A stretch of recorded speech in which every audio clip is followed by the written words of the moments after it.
Hey everybody, this is Off Leash with Erik Prince. I'm Mark Serrano. There's been evidently election integrity problems in the nation of Venezuela once again. Erik, you've been outspoken about Venezuela and the recent elections there, particularly on your Twitter account at Real Erik D Prince.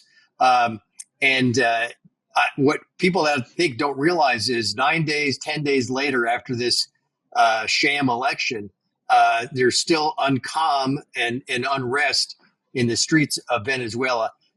Fill us in a little bit about how we got here through this election, why countries around the world, including the United States, has challenged the election results and why, and where you see this going from here.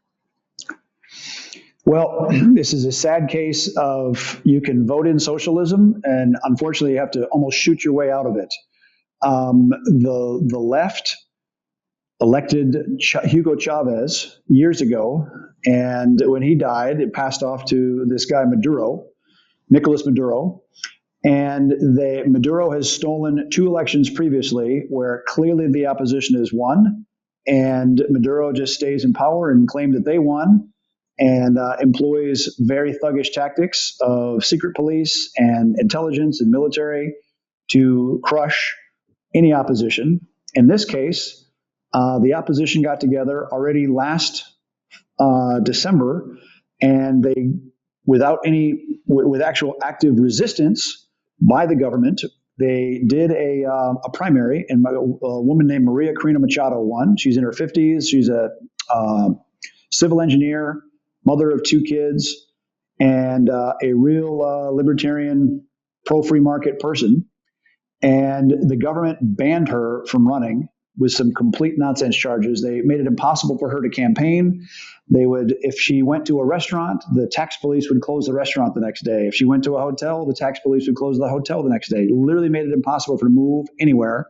Couldn't leave the country.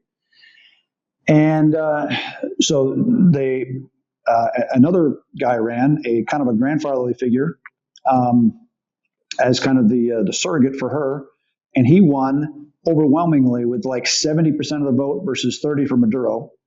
And of course, Maduro announces that he has won the race, or won the election by 51%, complete falsification of the numbers, and the unrest has started again. So this is the third election in a row that he's stolen.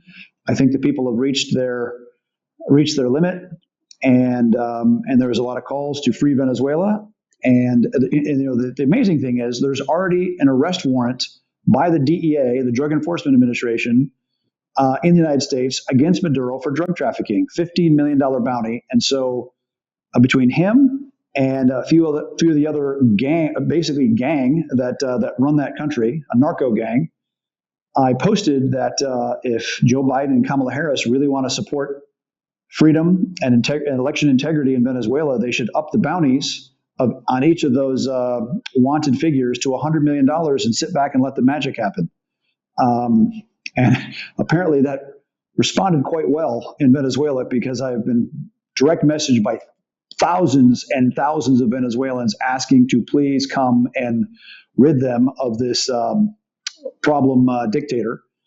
And I guess we got in his head, because Maduro also was denouncing Elon Musk and me by name. So I'm happy to get in their head, and I hope the Biden administration makes maximum pressure on that government to knock it off and to step away. Important to note that Chevron Oil, American company, has their sanctions waiver, and they are pumping oil like crazy, making money off of Venezuela, off a government that literally stole an election again, and now is in the process of arresting, beating, torturing thousands of its citizens just for wanting to be free and to have an actual valid election. So not sure how it's going to end up. I hope it does not end up in a civil war there, but I think the people are really exasperated and expect better, and actually, frankly, deserve better. All the neighbors are concerned, although Colombia, governed by a leftist, Brazil, governed by a leftist, have been they haven't denounced the election yet, but they haven't really said anything. But at least the United States has come very squarely on the fact that with effectively the receipts from the machines that show what the actual numbers were and how badly Maduro was defeated at the ballot box. But again, he is backed up and enabled by Russian forces. The Russians just sent a training vessel that pulled into Venezuelan harbors. They're backed up by the Cubans. When the Cubans were largely sponsored by the Soviet Union during the Cold War. When the Cold War ended, the Cubans went looking for another host they could attach to like a tick. And sure enough, they've done that to Venezuela. And so all the energy needs of Cuba are provided pretty much for free by Venezuela. So there's a lot of Cuban advisors. There's, of course, airplanes landing with lots of Cuban security and intelligence personnel coming in to bolster and surround, because Maduro needs Cubans protecting him, because he doesn't even have the confidence in his own Venezuelan security people anymore, which is exactly why I said up the bounties, and maybe the security people around him will do the right thing and arrest him and send him on his way to America for a long retirement in a federal prison. He's not a very good dictator with an outcome like this, where he actually lost 67 to 70% of the votes, and then, of course, had to fake the outcome.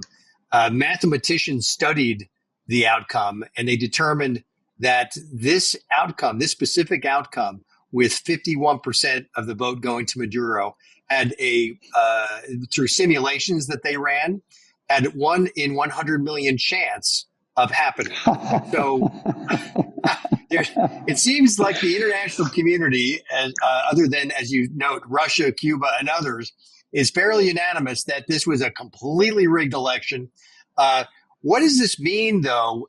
How can we count on the international community sort of winning out here and Maduro getting kicked out of office? It doesn't. He controls the military. It doesn't seem like there's much chance. Look, it's not an armed populace. There's no Second Amendment. Where to serve as that check on government power. If Maduro won with his 100 million to 1 chances, maybe he needs to play the lottery, or maybe somebody needs to pull his ticket. But stay tuned in Venezuela, because maybe the swift sword of justice is coming. Who knows from where? So, but let's not overlook the fact that the U.S. basically set this up. They lifted sanctions against Venezuela so long as there would be a free and fair election. Let's talk a little bit about Joe Biden and Kamala Harris's role in this election outcome in Venezuela. Yes, they did. And certainly a lot of Democrat-related hedge funds are making a lot of money off of selling that crude. And of course, Chevron, headquartered in, I think, San Francisco. So that money and lobbyists are certainly pressing into Washington, lobbying the administration to do nothing, to ignore actual democracy in Venezuela. And the problem is, Venezuelan money has also been corrupting a lot of the other politics around Latin America. It's very much like organized like the Communist International, spreading money and very leftist socialist ideas, and they have ruined the economy. There's, I think, 8 million people have left Venezuela as refugees. And so if this level of insanity is allowed to continue, you can expect millions and millions more Venezuelans will be fleeing their homeland, coming to America as illegal migrants. So maybe it's something that the administration is pursuing actively to maximize more people that voted for socialism, sadly. So, Eric, exit question on this topic. It's now been revealed. We've been talking for months and months. You have indicated and you've informed off-leash viewers about how Venezuela has served as basically Grand Central Station for migrants, illegal migrants coming from the Middle East with credentials and shipped up to the southern border. Now, there is evidence in major cities such as Chicago, Denver, where Venezuelan gangs are not only organized, but taking over entire city blocks.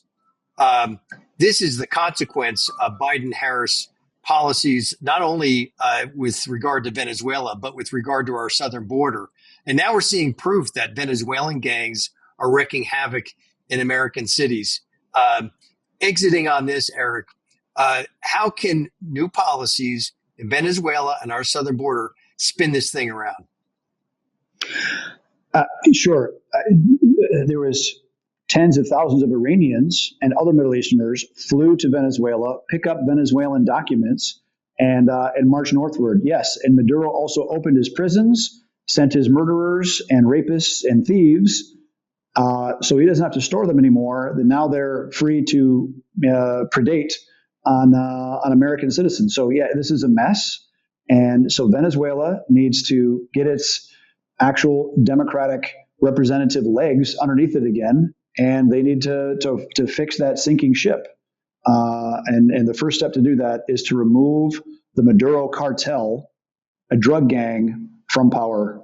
And they need to work hand in hand with a Trump administration to deport or incarcerate or put down drug gangs, which are going to do a lot of bad things in American cities if they're allowed to do so. Ending on this, with Maduro still in power, we've got to cut off their oil shipments and apply sanctions, correct?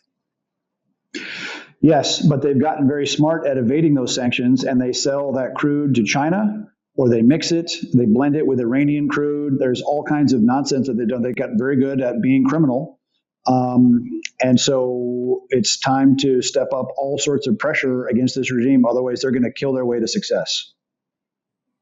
Look, powerful dynamics. We need a change in leadership in the U.S. for these things to change in the near term. That's it for this segment of Off Leash with Erik Prince. I'm Mark Serrano. Until next time.